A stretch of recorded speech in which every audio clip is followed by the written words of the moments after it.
Koragajja cinema ಮಾಡಬೇಕು ಅಂತ ಹೊರಟೆ. ಬಟ್ ಯಾಕೋ ಕೈಗೂಡಲಿಲ್ಲ. ಎಷ್ಟೋ ಜನ ಬೇಡ ಮಾಡಬೇಡಿ ಅಂತ ಹೇಳಿದ್ರು, ಕೆಲವ್ರು ಮಾಡಿ ಅಂತ ಹೇಳಿದ್ರು. ಯಾಕೋ ಧೈರ್ಯ ಬರಲಿಲ್ಲ, ನಾನು ಸುಮ್ಮನೆ ಆಗ್ಬಿಟ್ಟೆ.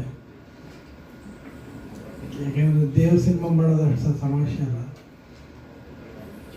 ದೇವರು ಏನು ಬೇಕಾದ್ರೂ ಮಾಡ್ಬೋದು, ಯಾವ ಬೇಕಾದ್ರೂ ಮಾಡ್ಬೋದು, ಅದು ಎಲ್ರಿಗೂ ಗೊತ್ತಿರೋ ವಿಷಯ. ಸೊ ಅದೇ ರೀತಿ ನಾನು ಸ್ವಲ್ಪ ಭಯ ಬಿದ್ದು ಕೊರಗಜ್ಜನ ಕೈಗೆ ತೊಗೊಳಕ್ಕೆ ಹೋಗಲಿಲ್ಲ. ಇನ್ನು ಮುಂದೆ ಯಾವತ್ತಾದ್ರೂ ಈಗ ಮಾಡಿರೋರು ದುಡ್ಡು ಮಾಡಲಿ, ಅದ್ರ ಬಗ್ಗೆ ಒಳ್ಳೆ ಹೆಸರು ಬರಲಿ, ಅವ್ರಿಗೆ ಚೆನ್ನಾಗಾಗಲಿ ಅಂತ ನಾನು ಅವ್ರನ್ನ ದೇವ್ರನ್ನ ಕೇಳ್ಕೊತೀನಿ.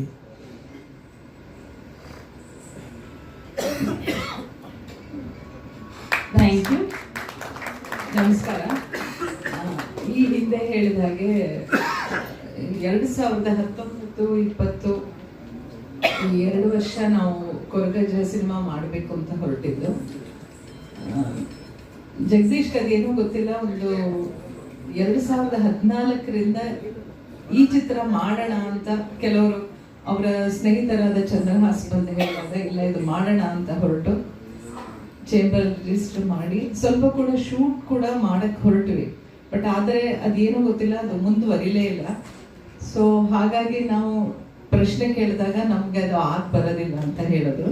ನಾವು ಅಲ್ಲಿಗೆ ನಿಲ್ಲಿಸಿ ನಾವು ಇಲ್ಲಿ ದೇವಸ್ಥಾನಕ್ಕೆ ಬಂದು ತಪ್ಪು ಕಾಣಿಕೆ ಕೂಡ ಹಾಕಿ ವಾಪಸ್ ಹೋದ್ವಿ. ಆ ನಂತರ ನಾನು ಸುಧೀರ್ ಅವರು ಶುರು ಮಾಡ್ತಿದ್ದಾರೆ ಅಂತ ಗೊತ್ತಾಯ್ತು. ಅವರು ನನ್ನ ಹಿಂದೆ ನನ್ನ ಚಿತ್ರಕ್ಕೆ ಲಿರಿಕ್ಸ್ ಬರೆದು ನನಗೆ ಅವರ ಜೊತೆ ಒಂದು 15-20 ವರ್ಷದಿಂದ ಗೊತ್ತಿತ್ತು.